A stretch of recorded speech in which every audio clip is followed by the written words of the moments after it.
नमस्कार मैत्रिणींनो, स्वागत आहे तुमचं माझ्या यूट्यूब चॅनलवर। आज मी तुमच्यासाठी एक खूप सुंदर अशी बॅग घेऊन आली आहे। ह्याला मी चेन वगैरे काही वापरली नाही आहे आणि फोमसुद्धा वापरला नाही आहे। आपली गव्हाच्या पोत्यापासून मी ही पिशवी बनवली आहे। खूप सुंदर आणि साधी सोपी आहे।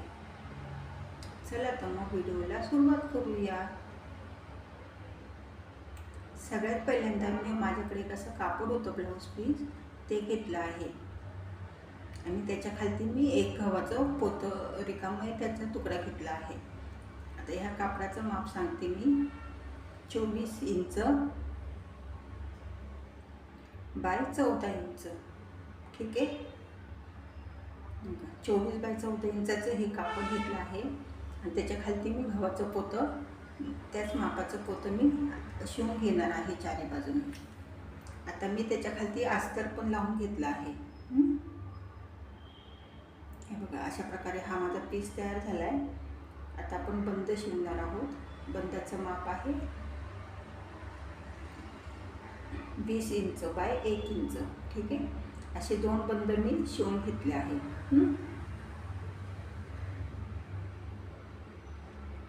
आता हा जो पीस आहे तो बरोबर आपल्याला मधोमध त्याची घडी घालून घ्यायची आहे। अशा प्रकारे मधोमध घडी घालून घ्यायची आहे। खूप साधी सोपी अशी ही बॅग आहे। आता इथे दोन्ही कोपऱ्याला आहे ना मी 2-2 इंचाचं मार्किंग करून घेणार आहे बघा। आणि तिथे मी ते 2 इंचाचे दोन्ही बाजूचे कोपरे मी कापून घेणार आहे। असं चौकोन करणार आहे 2 इंचाचा दोन्ही बाजूनी आणि हे दोन्ही कापून घेणार आहे। एकदम सोपी बॅग आहे ही, पटकन शिवली जाते। कुठेही आपल्याला जर इथे जवळपास वगैरे कुठे जायचं असेल तर आपण घेऊन जाऊ शकतो।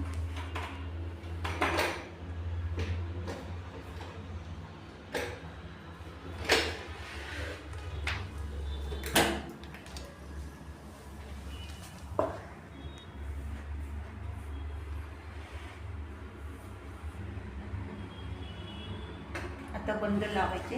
बंदासाठी मी 4 इंचाचं मार्किंग घेतलं आहे। दोन्ही बाजूने 4-4 इंचाचं मार्किंग घ्यायचं आणि त्या जागेवर आपल्याला बंद लावून घ्यायचे आहेत। अशा प्रकारे दोन्ही बाजूने शिवून घ्यायचं आहे। ठीक आहे, आणि त्याच्यावरती अशी एक पट्टी लावून ती आतल्या बाजूने दुमडून शिवून घ्यायची आहे। म्हणजे आपले हे बंद एकदम टाईट बसतील आणि एकदम चांगले सुंदर पण दिसतील।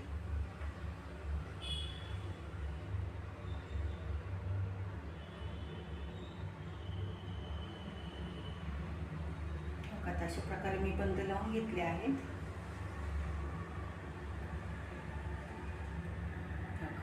आणि अशी पट्टी आतमधल्या बाजूने दुमडून घेतली आहे। दोन्ही बाजूने असं दुमडून घ्यायचं आहे। आता मी हे असे 2 वेलक्रो घेतले आहेत आणि ते बरोबर आहे ना, हे बंद जे आहेत ना त्या बंदाच्या बरोबर मध्ये आतल्या बाजूने वेलक्रो आपण शिवून घेणार आहोत बघा। एक बाजू इथे आणि एक बाजू इथे बरोबर बंदाच्या मधोमध घ्यायचे आहेत बरं का। बघा, अशा प्रकारे हे 2 साईडला वेलक्रो मी शिवून घेणार आहे। आता शिवून झालं ना की मग इकडनं कडेने दोन्ही बाजूनी शिलाई मारणार आहे बघा। 1-2 शिलाई चांगले मारून घ्यायचे आहेत बरं का, म्हणजे ते एकदम टाईट बसेल। आणि असे हे कोपरे पण शिवून घेतले आहेत। आता आपण मी बॅग सरळ करते। अजून शिवून झाले ना, आता पुढे बघा। हा आपला बेस झाला आहे आणि आता हे जे कडेचा भाग आहे ना ते बरोबर आपल्याला असं मधोमध हे असं दुमडायचं, म्हणजे हे करून घ्यायचं आहे घडी घालून।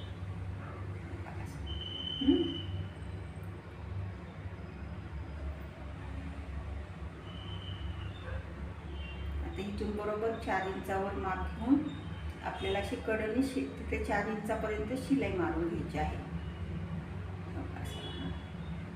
असं चारी बाजूने, इकडच्या एक बाजूने आणि इकडनं एक, आणि तसंच शेजारच्या बाजूने पण आपल्याला अशी 4 इंचावर शिलाई मारून घ्यायची आहे।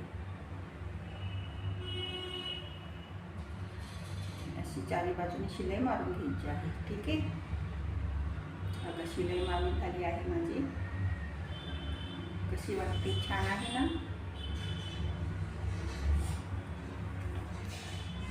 एकदम साधी आणि सोपी अशी ही बॅग आहे. पटकन शिवली जाते आणि हाताळायला पण एकदम खूप सोपी आहे. कशी वाटली बॅग मग? छान आहे ना?